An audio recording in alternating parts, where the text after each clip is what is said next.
Hello बच्चों, तो कैसे हो सभी। आई होप आप सब अच्छे होंगे और आपकी पढ़ाई भी अच्छी चल रही होगी। तो देखिए, हमने लास्ट लेक्चर तक कॉलिगेटिव प्रॉपर्टीज को कंप्लीट कर लिया है। 4 कॉलिगेटिव प्रॉपर्टीज हमने पढ़ी है।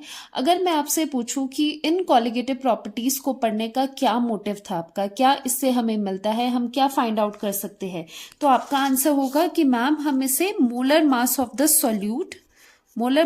सॉल्यूट की डिटर्मिनेशन के लिए ये कॉलिगेटिव प्रॉपर्टीज हमने पढ़ी थी, जिनके फॉर्मूलाज में मोलर मास ऑफ सॉल्यूट हम फॉर्मूला यूज करके molar mass of the solute MB find out कर सकते हैं। सबके चारों प्रॉपर्टीज के अपने अपने फॉर्मूलाज थे। वहां से जो क्वेश्चन भी मैंने आपको करवाया है वो भी किस पर है कि molar mass of the solute find out करो। तो ये चीज आपको पता है कि कॉलिगेटिव प्रॉपर्टी की वन ऑफ द एप्लीकेशन जो इन फॉर्मूलाज की है वो क्या है, molar mass of the solute को फाइंड आउट करना। अब ये एबनॉर्मल मोलर मास कहाँ से आ रहा है?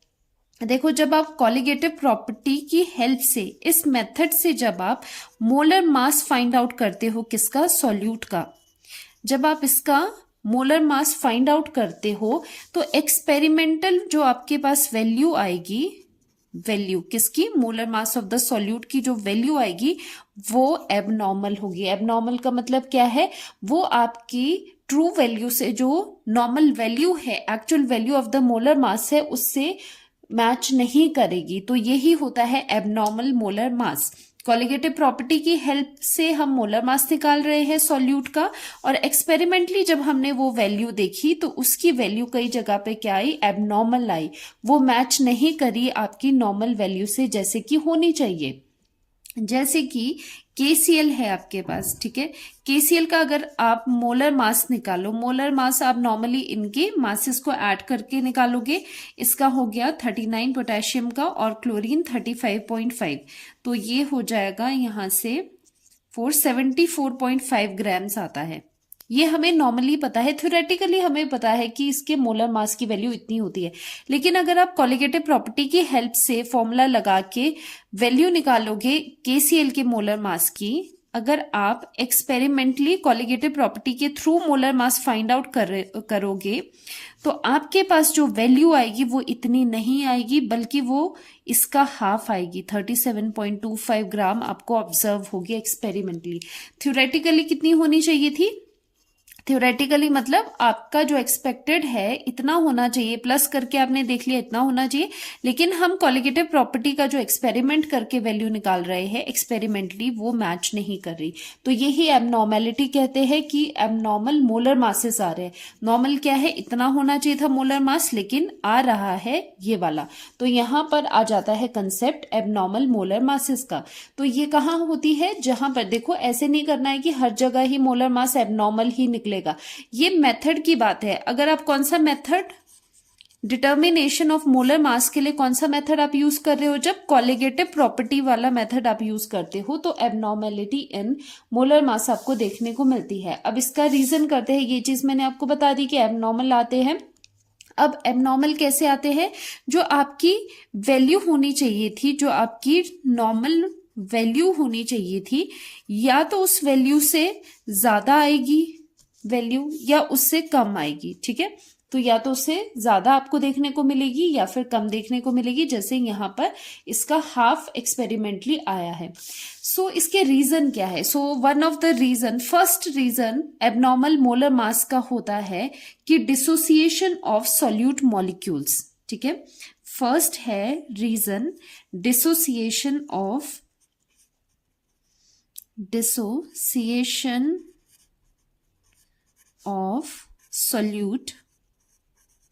solute molecules। और दूसरा है, जैसे डिसोसिएशन हो सकता है सॉल्यूट मॉलिक्यूल्स का, उसी तरह से इनका एसोसिएशन भी हो सकता है, एसोसिएशन ऑफ सॉल्यूट मॉलिक्यूल्स। तो ये दोनों रीजन है जिसकी वजह से जब हम कॉलिगेटिव प्रॉपर्टीज वाले जो आपके मेथड है उनसे डिटर्मिनेशन करते हैं मोलर मासेस की, तो कई जगह एबनॉर्मल मोलर मासेस देखने को मिलते हैं।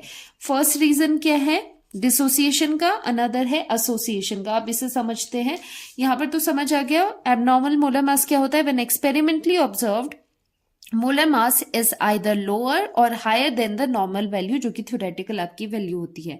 ठीक है, यही होता है एबनॉर्मल मोलर मास, एबनॉर्मल मोलर मास। अब ये देखिए डिसोसिएशन के टाइम पे क्या होता है। देखो जब डिसोसिएशन होता है ना, सॉल्यूट आपने कॉलिगेटिव प्रॉपर्टी में कैसे लेने हैं, नॉन वॉलेटाइल सॉल्यूट आपने यहाँ पर लेने हैं। तो होता क्या है, जब आप ये सॉल्यूट डालते हो, सॉल्यूशन बनाते हो, इनका सॉल्वेंट में डालते हो, तो जैसे इलेक्ट्रोलाइट NaCl हो गया, KCl हो गया, इस तरह के बेरियम क्लोराइड हो गया, इसी तरह के जो ये सॉल्यूट है, ठीक है, नॉन वॉलेटाइल, अभी तो इलेक्ट्रोलाइट इस तरह से कर रहे हैं, जो ये सॉल्यूट होते हैं ये क्या करते हैं, डिसोसिएट हो जाते हैं। मान लो इनको आपने पानी में डाला, NaCl को आपने पानी में डाला, वो डिसोसिएट हो जाएगा। NaCl है, एक्वस मीडियम में आपने लिया है, ये डिसोसिएट करके Na पॉजिटिव देगा एक्वस मीडियम में, और Cl नेगेटिव में टूट जाएगा, ये आयंस में टूट जाएगा, क्योंकि ये अच्छे इलेक्ट्रोलाइट होते हैं, डिसोसिएट होते हैं। अब यहाँ पर प्रॉब्लम क्या आ रही है, यहाँ पर मोल आप चेक करो, ये अभी था 1 मोल, पूरा 1 मोल, लेकिन डिसोसिएट हो गया है तो 1 मोल Na पॉजिटिव आयन का यहाँ पर है, 1 मोल यहाँ पर Na पॉजिटिव आयन का है, और दूसरा यहाँ पर 1 मोल Cl नेगेटिव आयन के है। तो यहाँ पर दो तरह के पार्टिकल्स आपके पास आ गए आयंस में, और दोनों के टोटल मोल यहाँ पर 2 मोल्स बन जाते हैं। मतलब यहाँ पर 1 मोल था, अब यहाँ पर 2 मोल्स हो गए हैं। ऐसा करने से क्या होता है, यहाँ पर 2 मोल्स हो गए हैं, तो मोल्स क्या होता है, मोल्स होता है 1 मोल में कितने, 1 मोल में कितने पार्टिकल्स होते हैं, एवोगैड्रो नंबर ऑफ पार्टिकल्स होते हैं, Na पार्टिकल्स होते हैं। ठीक है, तो इसका मतलब 1 मोल का मतलब Na पार्टिकल्स होता है। तो अगर मोल इंक्रीज हो रहे हैं तो ऑब्वियसली पार्टिकल्स भी तो इंक्रीज हो गए, क्योंकि मोल क्या है, पार्टिकल ही है, नंबर ऑफ पार्टिकल्स ही है। तो यहाँ पर 2 मोल्स है, 1 मोल से 2 मोल्स जा रहा है, तो यहां पर आप क्या ऑब्जर्व करते हो, number of moles of solute increase हो रहे हैं। Number of moles of solute अगर इंक्रीज हो गए, उससे इफेक्ट क्या पड़ता है वो देखो। आपने ये चीज करी होगी कि जो कॉलिगेटिव प्रॉपर्टी है वो डिपेंडेंट किस पे है, अमाउंट ऑफ सॉल्यूट पे, नॉट ऑन द नेचर। तो ये है नंबर ऑफ, अमाउंट का मतलब है नंबर ऑफ सॉल्यूट पे, वो डिपेंडेंट है, डायरेक्टली प्रोपोर्शनल है, ये चीज पता है। और साथ ही में हमने जब एक्सप्रेशंस देखे थे, ये भी कंक्लूड करा था कि जो कॉलिगेटिव प्रॉपर्टी है that is inversely proportional to the molar mass. जैसे कि अगर आप डेल्टा TF का फॉर्मूला देखो, delta TF depression in freezing point का फॉर्मूला देखो, तो क्या फॉर्मूला होता था, KF into W of solute divided by molar mass of the solute और 1 upon weight of the solvent, ठीक है, इन kg। तो यहां पर अगर आप देख पाओगे मोलर मास और ये क्या थी, ये कॉलिगेटिव प्रॉपर्टी थी ना, डिप्रेशन इन फ्रीजिंग पॉइंट, ये दोनों आपस में इनवर्सली प्रोपोर्शनल है। तो यहां पर 2 चीजें आपको समझ आती है। पहले हम लिखते हैं, यहां से हमें 2 चीजें समझ आती है। जो कॉलिगेटिव प्रॉपर्टी है, कॉलिगेटिव प्रॉपर्टी की वैल्यू, ठीक है, अलग अलग कॉलिगेटिव प्रॉपर्टी की जो वैल्यूज है वो डायरेक्टली प्रोपोर्शनल है नंबर ऑफ सॉल्यूट के, ठीक है, नंबर ऑफ सॉल्यूट के वो डायरेक्टली प्रोपोर्शनल है। एंड साथ में जो ये कॉलिगेटिव प्रॉपर्टी है, this is inversely proportional to the molar mass of solute. सारी बातें सॉल्यूट की हो रही है। तो ये 2 चीजें जो है ये काफी इंपॉर्टेंट है, इससे एबनॉर्मल मोलर मास में हमें बहुत हेल्प मिलती है। तो यहां पर नंबर ऑफ मोल्स आपके इंक्रीज हो रहे हैं। नंबर ऑफ मोल्स अगर इंक्रीज होते हैं तो कॉलिगेटिव प्रॉपर्टी भी इंक्रीज हो रही है, तो Cp की जो वैल्यू है वो भी इंक्रीज हो रही है, कॉलिगेटिव प्रॉपर्टी की अपनी वैल्यू। और साथ ही अगर कॉलिगेटिव प्रॉपर्टी इंक्रीज हो रही है तो मोलर मास डिक्रीज होगा। तो यहां पर जो मोलर मास आएगा आप ऑब्जर्व करोगे, मतलब जो एक्सपेरिमेंटली आप देखोगे इस केस में, वो आपके पास डिक्रीज होता हुआ नजर आएगा। यही रीजन है क्यों KCl के केस में 37.25 आपके पास आया था। तो यहां पर कितने का इंक्रीज हुआ है, 2 का इंक्रीज हुआ है, 2 मोल इंक्रीज हो रहे हैं, मतलब ट्वाइस हो रहा है। तो ये नंबर ऑफ मोल्स भी आपके यहाँ पर डबल हो रहे हैं, तो कॉलिगेटिव प्रॉपर्टी की वैल्यू भी डबल हो रही है। मान लो अपने डिप्रेशन इन फ्रीजिंग पॉइंट देखना है तो वो डबल हो जाएगी value, elevation in boiling point देखना है वो अपनी एक्सपेक्टेड वैल्यू से डबल हो जाएगी, मोलर मास जो है वो हाफ हो जाएगा क्योंकि वो डिक्रीज हो रहा है। तो ये सब चीजें होती है इनमें। अब यहाँ पर डिसोसिएशन में हम रीड आउट करते हैं नोट से, when non volatile solute dissociate in solvent, number of solute particles increases which increases the value of colligative property, and since colligative property and molar mass are inversely proportional to each other, molar mass decreases. इसकी वजह से molar mass decrease होता है। तो क्या यहाँ पर हम लिख सकते हैं कि जब हम डिसोसिएशन को डील कर रहे हैं, एग्जाम्पल के लिए आप ये लिख सकते हो KCl एक्वस मीडियम में जाएगा तो K पॉजिटिव एक्वस आएगा, प्लस Cl नेगेटिव एक्वस आएगा। अब यहाँ पर कितने मोल्स हैं, यहाँ पर 1 मोल है, और यहाँ पर कलेक्टिवली कितने हैं, 2 मोल्स आ गए हैं। नंबर ऑफ मोल्स यहाँ पर इंक्रीज हो रहे हैं। तो डिसोसिएशन में हम क्या चीजें लिखते हैं, डिसोसिएशन में पहली बात कि जो number of moles of solute है वो इंक्रीज होते हैं, क्योंकि चीज डिसोसिएट हो रही है। चीज अगर डिसोसिएट होगी तो उसके नंबर ऑफ पार्टिकल्स भी इंक्रीज होंगे, जिसकी वजह से कोलिगेटिव प्रॉपर्टी इंक्रीज करती है। कोलिगेटिव प्रॉपर्टी अगर इंक्रीज करेगी तो मोलर मास डिक्रीज करता है। तो ये चीज आप यहाँ पर लर्न करोगे, ध्यान रख लो, वैसे समझ के करना है तो लर्न करने की भी जरूरत नहीं होगी। डिसोसिएशन में number of particle of solute increase करेगी, कोलिगेटिव प्रॉपर्टी इंक्रीज करेगी, because these are directly proportional to each other, ये आपको समझा दिया है।